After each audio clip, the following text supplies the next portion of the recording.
В ледяной пустыне Северной Аляски, где земля простирается бесконечным белым покрывалом, а тишина почти оглушает, Карсон Миллер стоял один.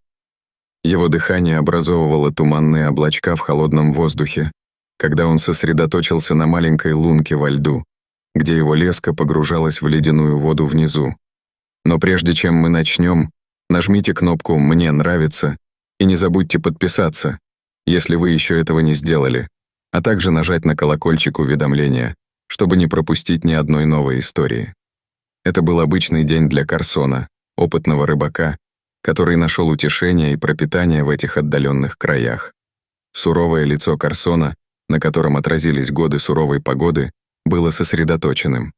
Его руки в перчатках умело управлялись с удочкой, ожидая малейшего рывка, который возвестил бы об улове. Окружающий его мир казался застывшей страной чудес с заснеженными деревьями и блестящим льдом, нетронутым человеческой деятельностью. Пока он стоял там, погруженный в свои мысли и ритмичную рыбалку, он не заметил огромную тень, которая бесшумно подкралась к нему. Медведь, огромное существо с мехом, покрытым инеем, двигался с грацией, которая не соответствовала его размерам. Это было одновременно величественное и устрашающее зрелище, главный хищник замерзшего севера. Первым признаком того, что что-то не так, для Карсона стала внезапная, жутковатая тишина, повисшая в воздухе. Тихий шелест ветра, который был его постоянным спутником, внезапно прекратился, оставив после себя вакуум тишины. Именно эта неестественная тишина заставила его остановиться и оторвать взгляд от своей рыболовной ямы. То, что он увидел, заставило его сердце замереть. Всего в 10 футах от него стоял гигантский медведь, устремив на него свои темные глаза. Время, казалось, растянулось, пока Карсон перебирал в уме те ограниченные возможности, которые у него были. О бегстве не могло быть и речи, медведь легко настиг бы его. Бороться было так же бесполезно, он не мог противостоять такому сильному животному. Инстинктивно Карсон сделал единственное, что мог. Он стоял абсолютно неподвижно. Его глаза встретились с глазами медведя, и он увидел отражение своего собственного страха в этих глубоких темных омутах. Дыхание медведя, заметное в холодном воздухе, было равномерным, что резко контрастировало с быстрым поверхностным дыханием Карсона. Казалось, прошла целая вечность, прежде чем человек и зверь застыли в этой сюрреалистической картине. Сердце Карсона бешено колотилось в груди, звук отдавался в ушах на фоне тишины. Тянулась каждая секунда, каждый удар сердца напоминал о хрупкой угрозе, от которой зависела его жизнь. Затем, словно по какому-то молчаливому соглашению, медведь разрушил чары. Медленным, обдуманным движением он отвернулся от Карсона и направился обратно к густому лесу, из которого появился. Карсон, все еще напряженный, наблюдал, как массивное существо исчезает за деревьями. Только после того, как медведь полностью скрылся из виду, Карсон позволил себе снова вздохнуть свободно. Облегчение было таким сильным, что у него чуть не подогнулись колени. Он выдохнул, не осознавая, что задержал дыхание, и быстро заморгал, пытаясь осознать, что только что произошло. Ледяная пустыня, такая безмятежная и безразличная, только что показала ему свою непредсказуемую и опасную сторону. Тем не менее, это также выявило негласную связь, существующую между всеми существами, живущими в этой суровой среде обитания. В этот момент взаимного узнавания между Карсоном и медведем возникло странное взаимопонимание. Собирая свои вещи и готовясь вернуться домой, Карсон не мог избавиться от чувства благоговейного трепета и доброй благодарности.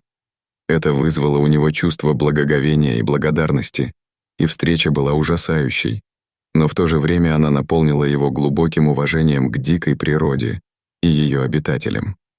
Это было напоминанием о том, что, несмотря на его многолетний опыт и знакомство с этим ландшафтом, он все еще был всего лишь гостем во владениях медведя. Вернувшись в свою хижину, согретый потрескивающим огнем и с горячим напитком в руке, Карсон рассказал свою невероятную историю. Его друзья слушали с широко раскрытыми глазами и затаённым дыханием, ловя каждое его слово. История о его чудесной встрече с медведем быстро стала легендой, рассказом о выживании, уважении и таинственных путях природы. Шли годы, и историю Карсона рассказывали снова и снова, каждый раз с неизменным чувством удивления и восхищения. Она стала частью местных преданий. Сам Карсон никогда не забудет тот день, ставший свидетельством непредсказуемой красоты дикой природы и тонкого баланса между страхом и уважением, которому должны научиться все, кто отваживается отправиться в нее. Это запечатлелось в его памяти как поворотный момент, когда он по-настоящему осознал свое место в бескрайней, неприрученной дикой природе. И хотя он продолжал ловить рыбу в этих ледяных водах, он делал это с обновленным чувством смирения и благоговения, навсегда изменившимся после его невероятной встречи с медведем. Спустя годы после этого инцидента Карсон снова оказался в ледяной пустыне, но на этот раз он был не один. Он привел с собой молодую журналистку Эмили, которая была наслышана о его легендарной встрече и горела желанием запечатлеть ее из первых рук. Если бы она убедила Карсона провести ее тем же путем, что и он сам в тот роковой день, надеясь передать суть его истории в естественной обстановке, то, пока они шли по снегу, Карсон рассказал бы подробности того дня ровным, но переполненным эмоциями голосом. Эмили, вооруженная фотоаппаратом и блокнотом, ловила каждое его слово, время от времени останавливаясь, чтобы сфотографировать захватывающий пейзаж. Заснеженные деревья и бескрайнее белое пространство, казалось, рассказывали свои собственные истории о выживании и стойкости. Карсон привел Эмили как раз к тому месту, где он рыбачил. Проруби уже давно не было. Покрытый свежими слоями снега, но воспоминание было живым, он указал на то место, где медведь вышел из леса, и описал размеры и присутствие этого существа в данный момент. Эмили внимательно слушала, а ее воображение рисовало яркую картину этой сцены. Мачадо и Моаджер, если верить воображению, живо рисуют вам озеро Педия, но на самом деле оно не тронуто. Пока они стояли там, Карсон заметил внезапное движение. Его сердце пропустило удар, и на него нахлынуло ощущение дежавю. Но на этот раз к ним приближался не медведь, а семейство оленей. Их изящные копыта едва слышно цокали по снегу. Олени на мгновение остановились. Их большие темные глаза наблюдали за двумя людьми, стоявшими перед ними. Затем, словно убедившись, что угрозы нет, они продолжили свое грациозное путешествие по замерзшему ландшафту. Эмили запечатлела этот момент на камеру, и безмятежную тишину нарушил щелчок затвора. Она повернулась к Карсону, ее глаза сияли от возбуждения. «Это волшебное место», — тихо сказала она.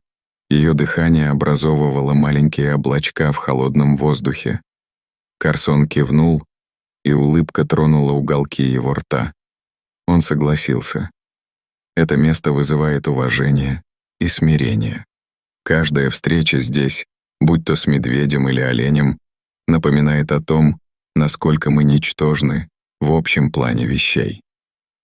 Когда они возвращались в хижину, Эмили не могла не испытывать глубокого восхищения Карсоном. Его связь с дикой природой была глубокой, основанной на многолетнем опыте и глубоком уважении к природе. Она знала, что его история найдет отклик у многих, не только как рассказ о выживании, но и как свидетельство красоты и непредсказуемости мира природы. Вернувшись в хижину, Карсон развел огонь, пока Эмили просматривала свои записи и фотографии.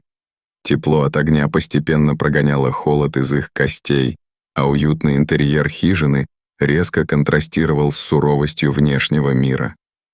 Карсон сварил кофе, насыщенный аромат которого наполнил небольшое пространство, и они приготовились к вечеру. И пока они пили кофе, Карсон рассказывал о своих приключениях в дикой местности. Каждая история была наполнена яркими подробностями и чувством благоговения перед землей и ее обитателями. Эмили слушала, очарованная его словами, и понимала, почему его встреча с медведем стала легендарной. Не только опасность и страх сделали историю захватывающей, но и лежащее в ее основе послание, уважение и сосуществование.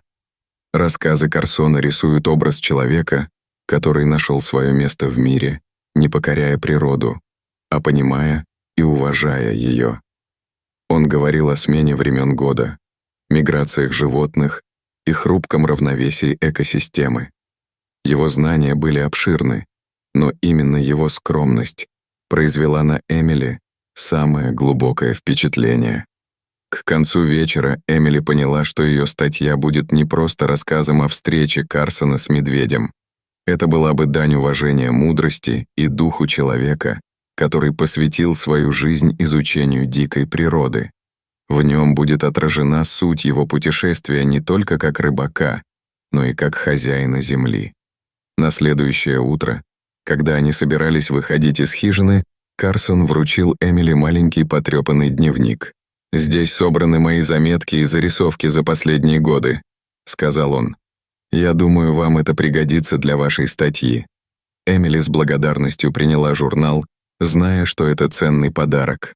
Когда они возвращались к цивилизации, она почувствовала глубокую ответственность за то, чтобы отдать должное истории Карсона.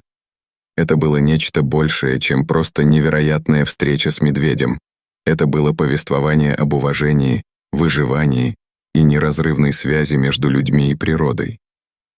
В последующие недели Эмили вложила всю душу в написание статьи. Она сплела слова Карсона и свои собственные наблюдения в гобелен, который передал дух дикой природы и мудрость человека, сделавшего ее своим домом. Когда статья была наконец опубликована, она нашла отклик у читателей по всему миру, вдохновив многих взглянуть на природу новыми глазами и с новым чувством уважения. Историю Карсона продолжали рассказывать не только в отдаленных уголках Аляски, но и в больших и поселках по всей стране. Это стало символом хрупкого равновесия между человечеством и миром природы, напоминанием о том, что истинная сила заключается в понимании и уважении. А для Карсона жизнь продолжалась так, как она всегда была, наполненная ритмами дикой природы. Каждый день был новым приключением, новым уроком в сложном танце выживания и сосуществования.